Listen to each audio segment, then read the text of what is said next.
بسم اللہ الرحمن الرحیم۔ وکاس ٹی وی کے معزز سامعین، السلام علیکم۔ میرا نام وکاس ہے اور آپ دیکھ رہے ہیں وکاس ٹی وی۔ ایک بزرگ فرماتے ہیں کہ میں ایک سال سخت ترین گرمی کے زمانے میں حج کو چلا۔ لو بڑی شدت سے چلتی تھی۔ ایک دن جب میں وسط حجاز میں پہنچا تو اتفاقاً قافلے سے بچھڑ گیا اور مجھے کچھ غنودگی سی آ گئی۔ دفعتاً آنکھ جو کھلی تو اس جنگل بیابان میں ایک آدمی نظر آیا، تو میں جلدی جلدی اس کی طرف چلا تو دیکھا ایک کمسن لڑکا تھا جس کی داڑھی بھی نہ نکلی تھی، اس قدر حسین کہ گویا 14ویں رات کا چاند ہے۔ میں نے اس کو سلام کیا۔ اس نے کہا، ابراہیم وعلیکم السلام۔ میرا نام لینے پر مجھے انتہائی حیرت ہوئی اور مجھ سے سکوت نہ ہو سکا۔ میں نے بڑے تعجب سے پوچھا کہ صاحبزادے، تجھے میرا نام کس طرح معلوم ہوا؟ تو نے تو مجھے کبھی دیکھا بھی نہیں۔ کہنے لگا، ابراہیم، جب سے مجھے معرفت حاصل ہوئی میں انجان نہیں بنا، اور جب سے مجھے وصال نصیب ہوا کبھی فراق نہیں ہوا۔ میں نے پوچھا، اس سخت گرمی میں اس جنگل میں تجھے کیا مجبوری کھینچ کر لائی؟ کہنے لگا، ابراہیم، اس کے سوا میں نے کبھی کسی سے انس پیدا نہیں کیا اور نہ اس کے سوا کسی کو ساتھی اور رفیق بنایا۔ میں اس کی طرف بالکلیہ منتقل ہو چکا ہوں اور اس کے معبود ہونے کا اقرار کر چکا ہوں۔ میں نے پوچھا کہ تیرے کھانے پینے کا ذریعہ کیا ہے؟ کہنے لگا، محبوب نے اپنے ذمے لے رکھا ہے۔ میں نے کہا، خدا کی قسم، مجھے ان عوارض کی وجہ سے جو میں نے ذکر کیے تیری جان کے ہلاک ہونے کا اندیشہ ہے۔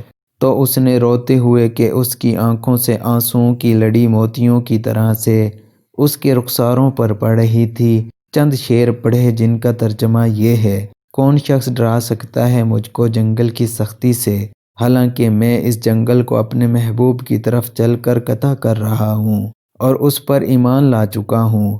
مجھ کو بے چین کر رہا ہے اور شوق ابھارے لیے جاتا ہے، اور اللہ کا چاہنے والا کبھی کسی آدمی سے نہیں ڈر سکتا۔ اگر مجھے بھوک لگے گی تو اللہ کا ذکر میرا پیٹ بھرے گا، اور اللہ کی حمد کی وجہ سے میں پیاسا نہیں ہو سکتا، اور اگر میں ضعیف ہوں تو اس کا عشق مجھے حجاز سے خراساں تک یعنی یورپ سے پچھم تک لے جا سکتا ہے۔ تو میرے بچپن کی وجہ سے مجھے حقیر سمجھتا ہے۔ اپنی ملامت کو چھوڑ، جو ہونا تو ہو چکا۔ میں نے پوچھا، تجھے خدا کی قسم اپنی صحیح عمر بتا کیا ہے؟ کہنے لگا، تو نے بڑی سخت قسم مجھے دے دی جو میرے نزدیک بہت ہی بڑی ہے۔ میری عمر 12 برس کی ہے۔ پھر وہ کہنے لگا، ابراہیم، تجھے میری عمر پوچھنے کی کیا ضرورت پیش آئی؟ میں نے کہا، مجھے تیری باتوں نے حیرت میں ڈال دیا۔ کہنے لگا، اللہ کا شکر ہے، اس نے بہت نعمتیں عطا فرمائیں، اور اللہ کا فضل ہے کہ اس نے اپنے بہت سے مومن بندوں سے افضل پایا۔ ابراہیم کہتے ہیں کہ مجھے اس کے حسن صورت، حسن سیرت اور شیریں کلاں پر بڑا تعجب ہوا۔ میں نے کہا، سبحان اللہ، حق تعالیٰ نے کیسی کیسی صورتیں بنائی ہیں۔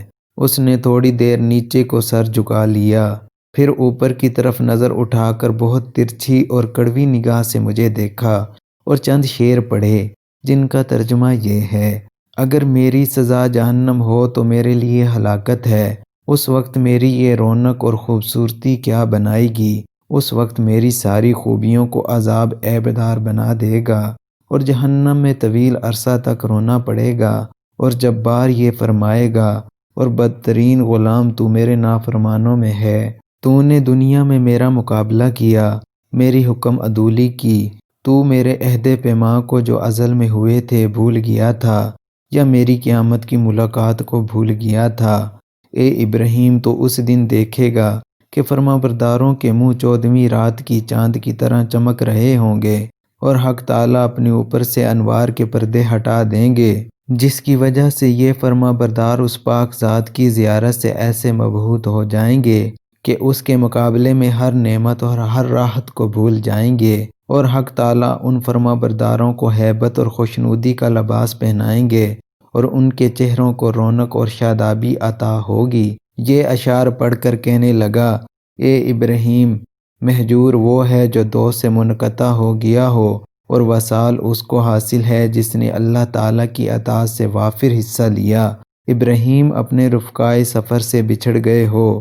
میں نے کہا، ہاں۔ میں ایسے ہی رہ گیا۔ تجھ سے اللہ کے واسطے سوال کرتا ہوں کہ تو میرے لیے دعا کرے کہ میں اپنے ساتھیوں سے جا ملوں۔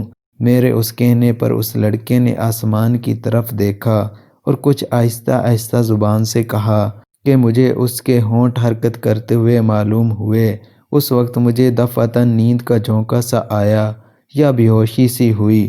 اس سے جو میں نے افاقہ پایا تو قافلے کے بیچ میں اونٹ پر اپنے آپ کو پایا، اور میرے اونٹ پر جو میرا ساتھی تھا وہ مجھ سے کہہ رہا تھا، ابراہیم ہوشیار رہو، سنبھلے رہو، ایسا نہ ہو اونٹ پر سے گر جاؤ۔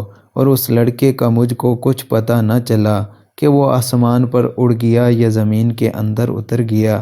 جب ہم سارا راستہ طے کر کے مکہ مکرمہ پہنچ گئے اور میں حرم شریف میں داخل ہوا تو کیا دیکھتا ہوں کہ وہ لڑکا کعبہ شریف کا پردہ پکڑے ہوئے رو رہا ہے اور چند شعر پڑھ رہا ہے جن کا ترجمہ یہ ہے، میں کعبہ کا پردہ پکڑ رہا ہوں اور بیت اللہ کی زیارت بھی کر رہا ہوں، لیکن دل میں جو کچھ ہے اس کو اور راز کی بات کو تو خوب جانتا ہے۔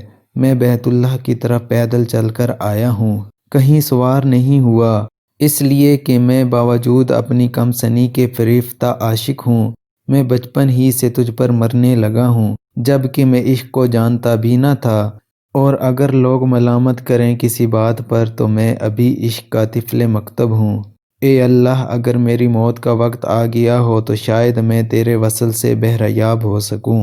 اس کے بعد وہ بے اختیار سجدہ میں گر گیا اور میں دیکھتا رہا۔ اس کے بعد میں اس کے پاس گیا اور اس کو ہلایا تو وہ انتقال کر چکا تھا۔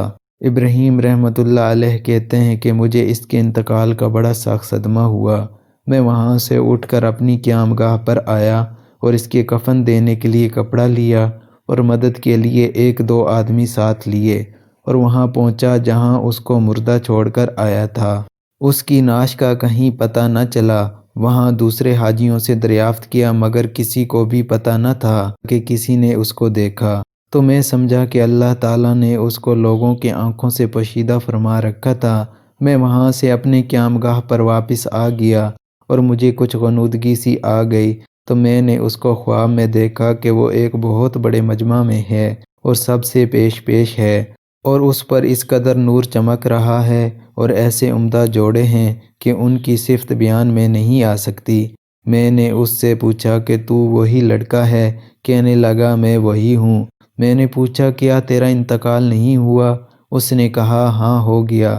میں نے کہا میں نے تجھے تجہیز و تکفین کے لیے بہت تلاش کیا، کہیں پتہ نہ چلا۔ کہنے لگا ابراہیم سن، جس نے مجھے میرے شہر سے نکالا اور اپنی محبت میں فریفتہ کیا اور میرے عزیز و اقارب سے جدا کیا، اسی نے مجھے کفن دیا اور کسی دوسرے کا محتاج بننے نہیں دیا۔ میں نے پوچھا حق تعالیٰ نے مرنے کے بعد تیرے ساتھ کیا معاملہ کیا؟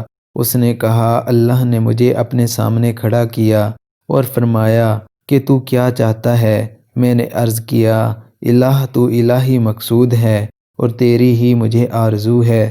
فرمایا کہ بے شک تو میرا سچا بندہ ہے اور جو تو مانگے اس کے لیے کوئی رکاوٹ نہیں۔ میں نے عرض کیا کہ میں یہ چاہتا ہوں کہ میرے زمانے کے تمام آدمیوں میں میری سفارش قبول فرما لے۔ ارشاد ہوا کہ ان سب کے بارے میں تیری سفارش مقبول ہے۔ ابراہیم رحمۃ اللہ علیہ کہتے ہیں اس کے بعد اس لڑکے نے خواب میں مجھ سے رخصتی مصافیہ کیا اور میں نیند سے بیدار ہو گیا۔ میں نے حج کے جو ارکان باقی تھے وہ پورے کیے، مگر اس لڑکی کی یاد سے اور اس کے رنج سے میرے دل کو قرار نہ تھا۔ میں حج سے فارغ ہو کر واپس ہوا، لیکن حالت یہ تھی کہ راستہ میں سارے قافلہ والے یہ کہتے تھے کہ ابراہیم تیرے ہاتھ کی مہک سے ہر شخص حیران ہے کہ کیسی خوشبو آ رہی ہے، اور اس واقعہ کی نقل کرنے والے کہتے ہیں کہ مرنے تک ابراہیم رحمۃ اللہ علیہ کے ہاتھوں میں سے وہ خوشبو آتی رہی۔ بے شک جو اللہ کی محبت میں ڈوب جاتا ہے اس کی کیفیت ایسی ہی ہو جاتی ہے، اور یقیناً اصل چیز تو اللہ اور اس کے رسول کی محبت ہی ہے۔ خوش نصیب ہے وہ مسلمان جو اللہ اور اس کے رسول کی محبت میں ڈوب کر زندگی گزارے۔ دعا ہے کہ اللہ تعالی ہمیں بھی اپنی حقیقی محبت نصیب فرمائے، آمین یا رب العالمین۔ سامعین، ویڈیو پسند آئے تو ویڈیو کو لائک اور شیئر کریں اور وکاس ٹی وی سبسکرائب کریں۔ اللہ نگہبان۔